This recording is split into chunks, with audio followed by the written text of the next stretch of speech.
মাথো 24 ঘণ্টা আৰু 4 মে'ত যি নিৰ্বাচনী ফলাফল ঘোষণা কৰা হ'ব আৰু মই এই মুহূৰ্তত উপস্থিত আছোঁ নলবাৰী মহাবিদ্যালয়ৰ যি ষ্ট্ৰং ৰুমৰ সন্মুখত এই মুহূৰ্তত উপস্থিত আছোঁ আৰু সহযোগী দেখুৱাইছে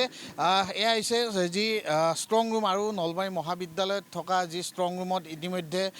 নিৰাপত্তাৰ ক্ষেত্ৰত যথেষ্ট গুৰুত্ব দিয়া দেখিবলৈ পোৱা গৈছে আৰু নলবাৰীৰ 3টা সমষ্টিত যি 9 এপ্ৰিলত বিধানসভা নিৰ্বাচন অনুষ্ঠিত হৈ গৈছিল আৰু দেখিবলৈ পোৱা গৈছে 825টা ভোটগ্ৰহণ কেন্দ্ৰত নিৰ্বাচন অনুষ্ঠিত হৈ গৈছিলে আৰু দেখিবলৈ পোৱা গৈছিলে নলবাৰীত যি নলবাৰী সমষ্টি টিহু সমষ্টি আৰু বৰক্ষেত্ৰী সমষ্টি 3টা সমষ্টিত নিৰ্বাচন অনুষ্ঠিত হৈ গৈছিলে আৰু বিজেপিৰ যি জয়ন্ত মল্ল বৰুৱাই নলবাৰী সমষ্টিৰ পৰা প্ৰাৰ্থিত্ব আগবঢ়াইছিলে আৰু কংগ্ৰেছৰ অশোক কুমাৰ শৰ্মাই নলবাৰী সমষ্টিৰ পৰা প্ৰাৰ্থিত্ব আগবঢ়াইছিলে আৰু এনেধৰণে দেখিবলৈ পোৱা গৈছে যে বৰক্ষেত্ৰী সমষ্টিৰ পৰা বিজেপিৰ নাৰায়ণ ডেকা প্ৰাৰ্থিত্ব আগবঢ়াইছিলে কংগ্ৰেছৰ দিগন্ত বৰ্মনে প্ৰাৰ্থিত্ব আগবঢ়াইছিলে আৰু টিহু সমষ্টিৰ যি চন্দ্ৰমোহন পাটোৱাৰীয়ে বিজেপিৰ পৰা প্ৰাৰ্থিত্ব আগবঢ়াইছিলে আৰু কংগ্ৰেছৰ ৰাতুল পাটোৱাৰীয়ে প্ৰাৰ্থিত্ব আগবঢ়োৱা দেখিবলৈ পোৱা গৈছিলে আৰু এইখিনিতে ক'ব লাগিব যে নলবাৰী সমষ্টিত 269টা যি ভোটগ্ৰহণ কেন্দ্ৰত নিৰ্বাচন অনুষ্ঠিত হৈ গৈছিলে আৰু বৰক্ষেত্ৰী সমষ্টিতো যি 292টা ভোটগ্ৰহণ কেন্দ্ৰত নিৰ্বাচন অনুষ্ঠিত হৈ গৈছিলে আৰু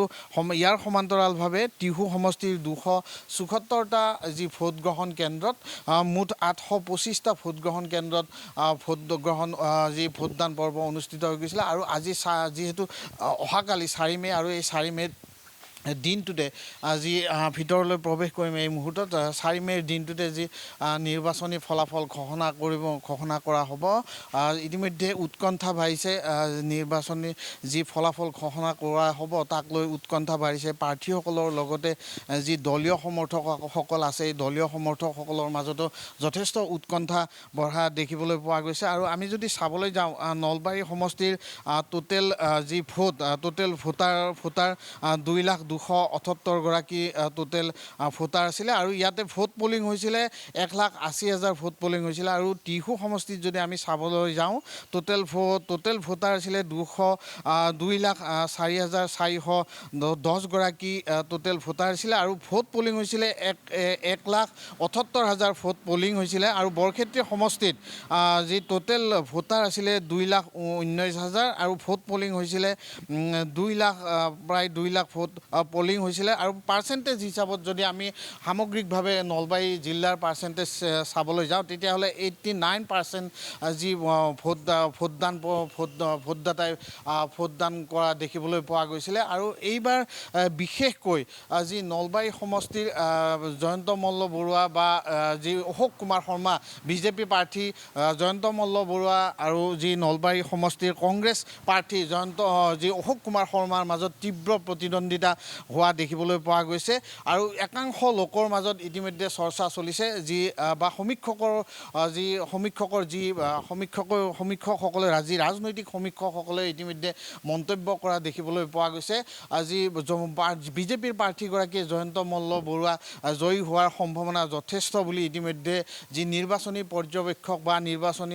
পৰ্যবেক্ষকসকলে ইতিমধ্যে সমালোচকসকলে ইতিমধ্যে মন্তব্য কৰা দেখিবলৈ পোৱা গৈছে আৰু তেনে ক্ষেত্ৰত টিহু সমষ্টি যদি আমি চাবলৈ যাওঁ টিহু সমষ্টিত বিজেপিৰ যিগৰাকী প্ৰাৰ্থী চন্দ্ৰমোহন পাটোৱাৰী জ্যেষ্ঠ এগৰাকী ৰাজনীতিবিদ আৰু আনফালে যি ৰাতুল পাটোৱাৰী কংগ্ৰেছৰ ৰাতুল পাটোৱাৰী দুয়োগৰাকীৰ মাজতে যথেষ্ট প্ৰতিদ্বন্দ্বিতা হোৱা দেখিবলৈ পোৱা গৈছে আৰু ইয়াৰ সমান্তৰালভাৱে কিন্তু নলবাৰীৰ যি বৰক্ষেত্ৰী সমষ্টিটো দিগন্ত বৰ্মন কংগ্ৰেছৰ প্ৰাৰ্থী দিগন্ত বৰ্মন বৰ্তমানৰ বিধায়কগৰাকী আৰু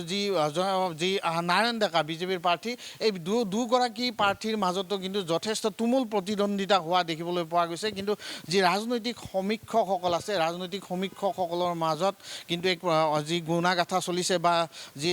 দলীয় সমৰ্থকসকলৰ মাজতো গুণাগাথা চলিছে টিহু সমষ্টিত বিজেপিৰ প্ৰাৰ্থীগৰাকী চন্দ্ৰমোহন পাটোৱাৰীয়ে জয়ী হোৱাৰ সম্ভাৱনা আছে বুলি ইতিমধ্যে ইয়াৰ যি সমৰ্থকসকলৰ মাজতো এক গুণাগাথা চলিছে আৰু তেনে ক্ষেত্ৰত টিহু সমষ্টিৰো বা বৰক্ষেত্ৰী সমষ্টিৰো যিগৰাকী বিজেপি প্ৰাৰ্থী নাৰায়ণ ডেকায়ো জয়ী হোৱাৰ শেষ খাহি মৰাৰ কিন্তু সম্ভাৱনা যথেষ্ট থকা বুলি ইতিমধ্যে যি সমৰ্থকসকলৰ মাজত দেখিবলৈ পোৱা গৈছে হৈছে আৰু আমি 4 মে'ৰ দিনটোলৈ অপেক্ষা কৰিব লাগিব যিহেতু নলবাৰী সমষ্টি টিহু সমষ্টি আৰু বৰক্ষেত্ৰী সমষ্টিৰ যি কংগ্ৰেছ আৰু বিজেপি প্ৰাৰ্থী দুগৰাকীৰ মাজত 3টা সমষ্টিতে তুমুল প্ৰতিদ্বন্দ্বিতা হোৱা দেখিবলৈ পোৱা গৈছিল চন্দন শৰ্মা আৰু এয়া হৈছে নলবাৰী জিলাতো এইদৰে নিৰাপত্তাৰ ক্ষেত্ৰত যথেষ্ট গুৰুত্ব দিয়া দেখিবলৈ পোৱা গৈছে আৰু এতিয়া সকলো অপেক্ষা কৰিছে কাইলৈ দিনটোৰ বাবে